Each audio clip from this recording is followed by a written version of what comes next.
Hello YouTube family, સ્વાગત છે નવા બ્લોગમાં। ગુડ મોર્નિંગ, શુભ સવાર। કેમ છો બધા? મજામાં ને? આઈ હોપ કે તમે બધા મજામાં હશો ને મજામાં જ રહેશો। તો જો બસ એકદમ ફ્રી છે ને હમણાં તો ઠંડી એવી છે ને કે ઘરથી બહાર નીકળવાનું મન નથી થતું, એવી ઠંડી છે।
તો ગાઈસ, આજે આપણે બનાવવાના છે આમળાના અથાણા। તો આમળાની સિઝન છે, તો આમળા જોઈ શકો છો કેવા મસ્તીના છે। આમાં મીઠું ને હળદર નાખી પેલા આમળામાં છે ને ચાકુથી જાવા કાપા કરી ને પછી એમાં છે ને મીઠું ને હળદર નાખી ને મસ્ત અથાણા બને। તો જુઓ, આમળામાં મીઠું ને હળદર એકદમ મસ્ત રીતે મિક્સ કરી નાખ્યું છે। હવે છે ને આપણે એને એક બરણીમાં ભરી લેવાના છે।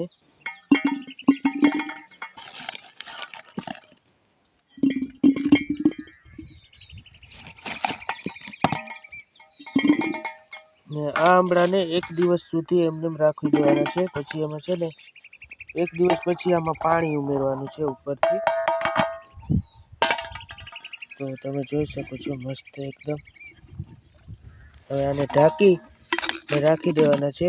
એક દિવસ પછી આમાં આપણે પાણી એડ કરી શકીએ ને 8 દિવસ સુધી એમને રાખી દેવાના પાણી નાખીને। પછી 8 દિવસ સુધી એમને રાખી દેવાના એટલે ગળી જશે અસલ મસ્તીના, ને પછી તમે ખાઈ શકો છો ને રોજ એક એક આમળો ખાઈ શકો છો। આમાં વિટામિન ઈ અને વિટામિન સી હોય છે।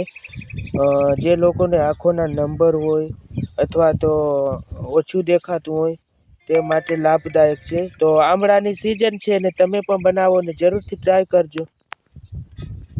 તો આ ભેંસુ માટે વાઢિયો વાવેલો છે। આમાં જો વાઢ આવી ગયો ને એટલે નાનું નાનું દેખાતું હશે ને અહીંયાથી આ રજકો વાવેલું છે ભેંસુ માટે। આ થોડુંક વહેલું વાવેલું હતું, 2 ક્યારા, એટલે આ મોટો મોટો રજકો છે ગદબ ને આ થોડુંક વાહે વાવેલ છે।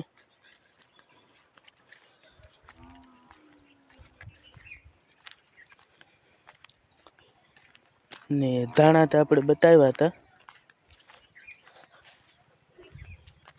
જો હવે પ્રોપર રીતે તમને દેખાતા હશે, હજી વિડીયોમાં તો એટલા બધા નથી દેખાતા। જો હારે હારું હવે દેખાય છે।